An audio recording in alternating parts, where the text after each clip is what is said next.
I, 38 male, sat there watching Natalie, 36, laugh with her sister on our couch. The wine had loosened her tongue more than usual. 12 years of marriage, 2 kids, and apparently I was the punchline to some inside joke. So wait, her sister Bianca was saying, you're telling me he still thinks you're at book club every Thursday? Seriously? Natalie snorted, almost spilling her wine. You think you matter? Girl, I've been cheating for years. Book club ended in 2019. My hand stayed steady on my coffee mug. 3 years. Thursday nights. All those great discussions about contemporary fiction. Aren't you worried he'll find out? Bianca asked, glancing toward the kitchen where I was supposedly out of earshot. Please. He's too focused on his spreadsheets and fantasy football to notice anything. I could bring Dimitri here, and he'd probably offer him a beer. I took a sip of coffee, set it down quietly. I know. Both women froze. Natalie's face drained of color as she turned to see me in the doorway. How long? Long enough. I pulled out my phone. Your lawyer's getting a package tomorrow. Might want to give him a heads up. Update 1. Sorry for the delay. Been busy with logistics. A lot of you asking how I knew before that night. Here's the thing. I'm not some super spy or genius. I'm just a guy who does his own laundry. Started about 8 months ago. Natalie came home from book club and tossed her clothes in the hamper. I went to do laundry that weekend and noticed her blouse smelled like men's cologne. Not mine. I'm allergic to most fragrances, so I use unscented everything. First time, I figured maybe she hugged someone goodbye. Made sense, but it kept happening. Different colognes sometimes. Then I found a receipt in her jeans pocket. Hotel bar, 2 drinks. Thursday night when she was supposedly discussing where the crawdads sing. That's when I started paying attention. Not obsessively. I had work, kids' soccer practice, normal life stuff. But I started noting things. Thursdays, she'd come home, freshly showered. Her car mileage didn't match the distance to her friend Janet's house where book club supposedly met. Little things. The kicker was when my buddy Raj mentioned seeing her at a restaurant downtown. Hey, saw Natalie at Bistro Luna last Thursday. Wanted to say hi, but she looked busy with her work dinner. She'd told me she was at book club, discussing the silent patient. So I did what any reasonable person would do. I hired a PI. Yeah, I know. Sounds dramatic. But I needed actual proof, not just suspicions and cologne. Cost me $3,000 total over 2 months. Worth every penny. The PI, let's call him Mike, was a retired cop. Very professional. No drama, just facts. Followed her for 6 Thursdays, documented everything. Photos, times, locations. The guy she was meeting? Dmitry Volkov, 42, divorced, owns a chain of luxury car dealerships. The hotel receipts came from their rewards program. Turns out Natalie was using her real email, but had the statements go into a separate folder. Mike explained how to legally access our shared computer's email archives. She'd been sloppy, booking rooms on our joint credit card a few times before switching to cash. The texts were from a tablet she'd synced to our family cloud account 3 years ago and forgot about. Everything backing up automatically, including some very explicit messages about what happened during book club. The video, hotel lobby security footage. Mike had a contact who pulled exterior footage of them entering together. Nothing illegal about filming in public spaces. So when Natalie was laughing about her years of deception, I wasn't shocked. I was just tired and ready to end it. Monday morning, her lawyer Thomas Brennan got everything via certified mail. Divorce petition plus a flash drive with 247 photos, dates, timestamps, locations. Credit card records showing hotel charges. Her email confirmations for room bookings. 89 screenshots of texts. 12 video clips from various hotel lobbies. PI's formal report with timeline. I also sent copies to my lawyer, Eleanor Kastner. She specializes in high-asset divorces with infidelity clauses. Oh, did I mention? We have a prenup with an infidelity clause. Natalie insisted on it back when we got married because her dad had cheated on her mom. Ironic, right? Brennan called Eleanor Tuesday afternoon. Short conversation. He's withdrawing from the case. Update 2. The entitlement has reached astronomical levels. Like, I knew Natalie had her moments, but this is next level. After Brennan dropped her, She went through 3 lawyers in 4 days. Each one reviewed the evidence, had some variation of yikes, and suddenly had conflicts of interest or full caseloads. By Friday, she'd hired her cousin Gino, who'd just passed the bar 6 months ago. Kids mainly doing traffic tickets and small claims. He sent over a demand letter that was something. Demands included full custody of both kids, the house, inherited from my grandmother, alimony of $8,000 per month, child support of $5,000 per month, her car that I paid off last year, half my 401k, compensation for emotional distress, $100,000, legal fees. Eleanor actually laughed when she read it. Does she think infidelity clauses are suggestions? Here's what the prenup actually says. Proven infidelity forfeits claims to inherited assets, eliminates alimony, and splits shared assets 70/30ths in favor of the faithful spouse. We'd updated it 5 years ago when I got a promotion. Natalie had insisted on adding a mutual clause about maintaining trust and fidelity. Her idea. But the real kicker came Saturday morning. I was making breakfast for the kids when the doorbell rang. Process server. Not for me. Turns out Natalie was suing Dimitri for intentional infliction of emotional distress and breach of promise.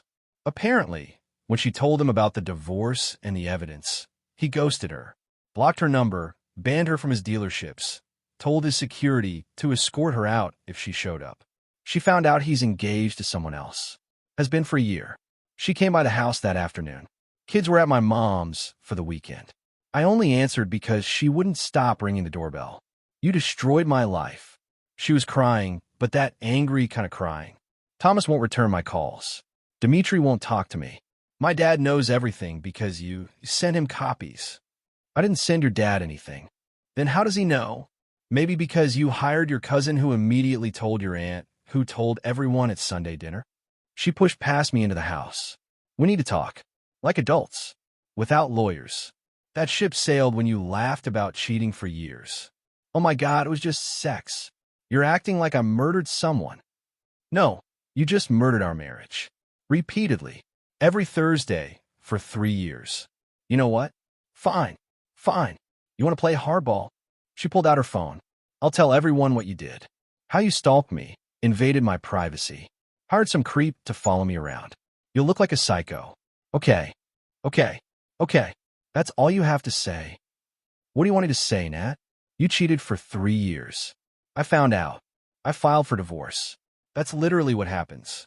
You're supposed to fight for us. For our family. I did. Every Thursday, when I put the kids to bed alone and told them mommy was at book club.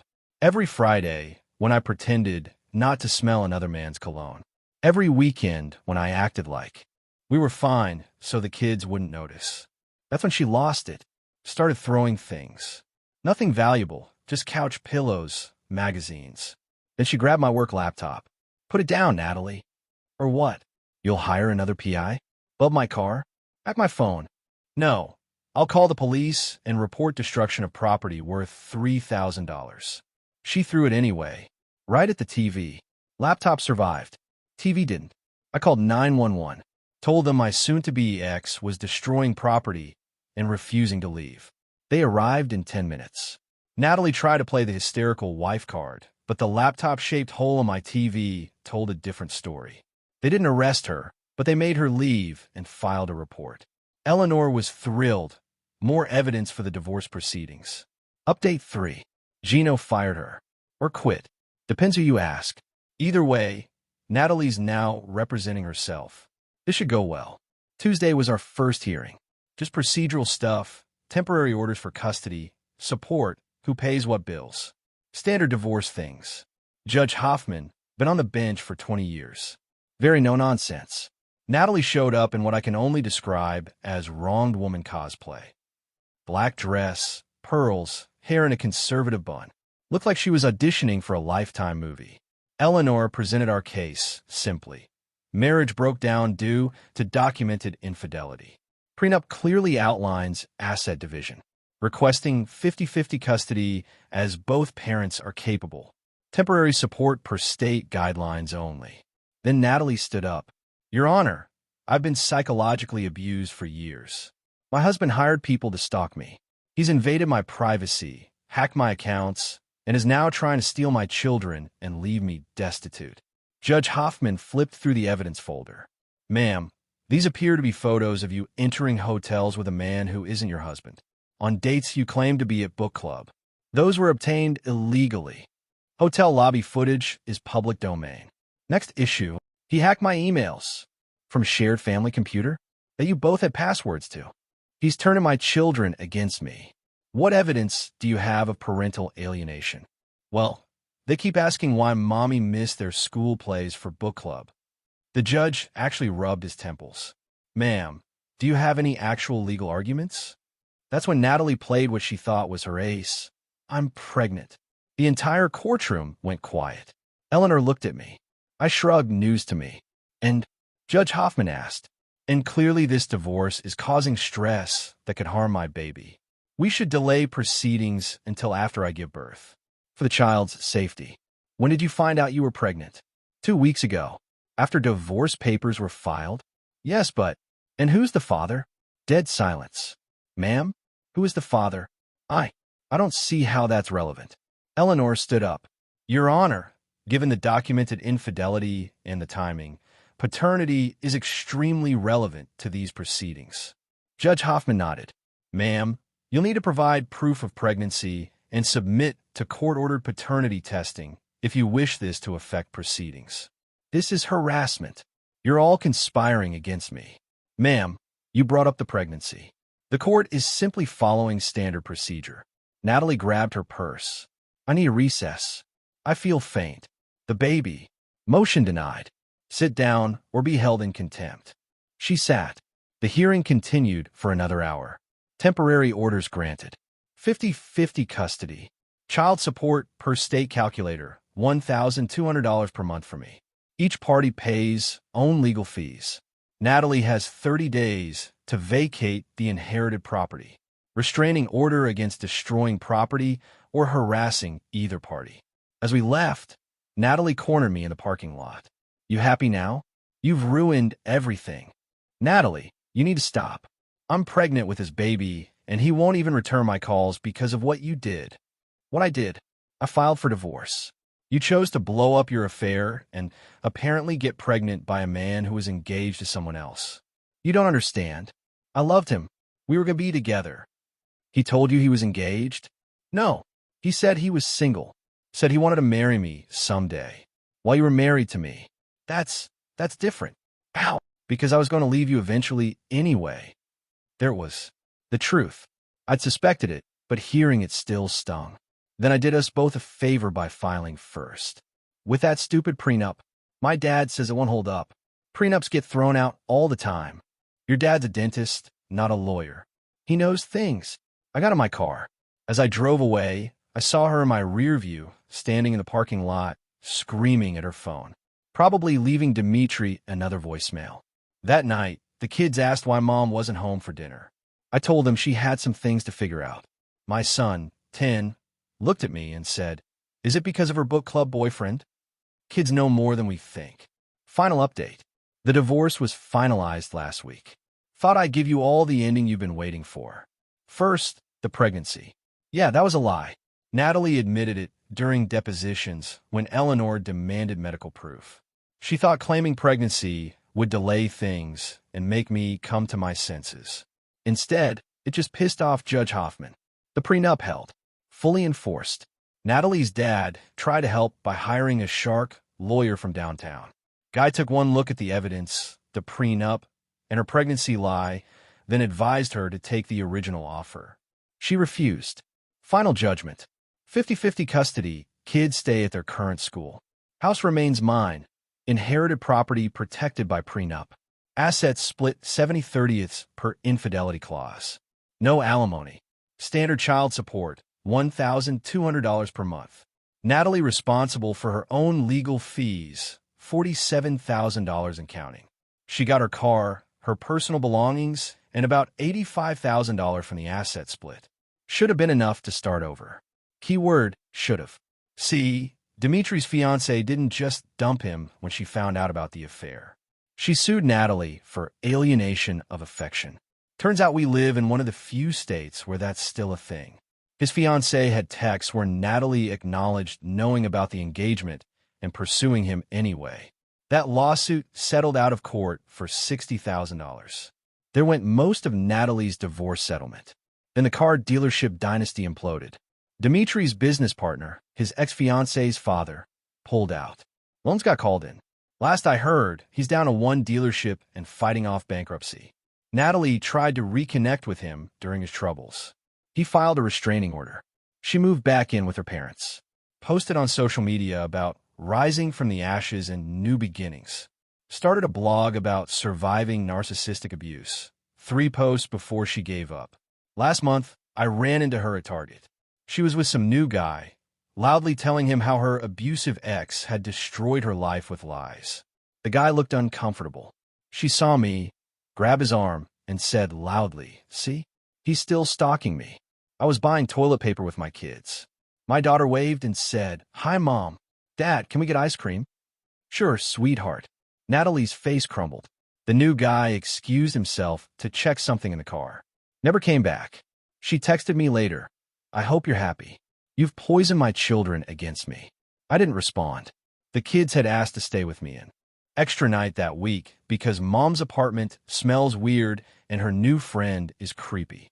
Found out through mutual friends that she's been cycling through guys from dating apps, telling each one a different version of our divorce. She's been caught in enough lies that word's gotten around. Small town. People talk. Meanwhile, I'm doing okay. Therapy helped. Kids are adjusting. We do Taco Tuesdays and homework and normal life stuff. It's quiet on Thursday nights now. Peaceful. Got a text from Brennan, her first lawyer, last week. Just said, "Glad I dropped that case. Heard about the hearings." Yikes. Even lawyers have limits, apparently. For those asking if I regret anything.